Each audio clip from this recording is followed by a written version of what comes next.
প্রিয় দেশবাসী, আমার ভাইরা, আপনারা দেখেছেন ইসলামিক দলগুলো আনুপাতিক হারে নির্বাচন চায়। এই আনুপাতিক হারে নির্বাচনের সুবিধা অসুবিধাগুলো একটু শুনে যাবেন। নাম্বার 1, আনুপাতিক হারে নির্বাচন। আওয়ামী লীগ যদি এখন নির্বাচন করে, আওয়ামী লীগ হয়তো 20-25টা আসন পেতে পারে। যদি আওয়ামী লীগ আনুপাতিক হারে নির্বাচন করে 2 কোটি ভোট পাবে। 2 কোটি ভোট পেলে আওয়ামী লীগ প্রায় 140-50 আসন পেয়ে যাবে। তাহলে কোথায় থাকবে অন্য দলের স্থান? 2 নাম্বার, আনুপাতিক হারে নির্বাচন হলে একটি ছোট দল, মনে করেন যে প্রত্যেক নির্বাচনী এলাকায় 1000 করে ভোট পেলে 3 লক্ষ ভোট পাবে। তিনি 3 লক্ষ ভোটের মধ্যে সে 2 জন অথবা 3 জন সংসদ সদস্য পেতে পারে। যদি সে পায়, আপনি কোত্থেকে তাকে সংসদ সদস্যটা দিবেন?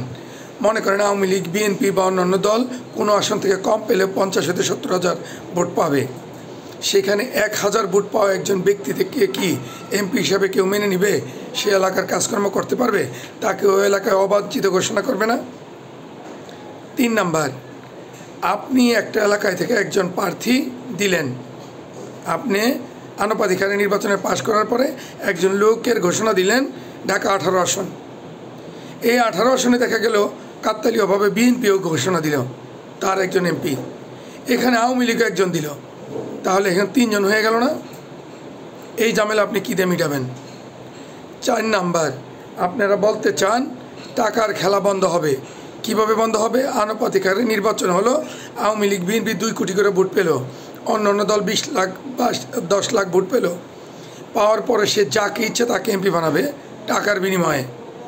যে টাকা দিবে তাকেই এমপিত্ব দেওয়া হবে, টাকা দিবে না এমপিত্ব দেওয়া হবে না। আপনি টাকার খেলা কী দিয়ে বন্ধ করলেন? 4 নাম্বার, আমরা ভোট দিব শুধু ধানের শীষ বা নৌকা বা দাঁড়িপাল্লা ইত্যাদি ইত্যাদি এসব দেখে। এসবের পাশাপাশি আমি আমার এমপি সাহেবকেও দেখব উনি আমার জন্য কতটুকু কী করে। কিন্তু এখানে এমপি নাই, এখানে তো কেউ ভোট চাইতে যাবে না, এখানে তো কারো দায়বদ্ধতা নাই। তাহলে কি দাঁড়াইল? আপনারা এই পিয়ার পদ্ধতি বা আনুপাতিক হারে এই নির্বাচন দিয়ে আপনারা কতটুকু রাষ্ট্রকে এবং দেশকে শক্তিশালী করতে পারবেন? 5 নাম্বার, আপনি পিয়ার পদ্ধতিতে নির্বাচন করলেন। আপনি কি জানেন আমাদের পার্শ্ববর্তী দেশ পেয়ার পদ্ধতি নির্বাচন আছে, 9 বছরে 8 বার সরকার পরিবর্তন হয়েছে। ভারত চায় আমাদের দেশে একটি দুর্বল সরকার করতে, যাতে এই দেশ শক্তিশালী হয়ে না উঠতে পারে অর্থনৈতিকভাবে। তাই আপনারা এই দেশের প্রচলিত নিয়মকে অনিয়মে নিয়ে গ্যাঞ্জামের সৃষ্টি করবেন না। ধন্যবাদ সবাইকে। বুদ্ধিমান লোক বুঝে নেবেন।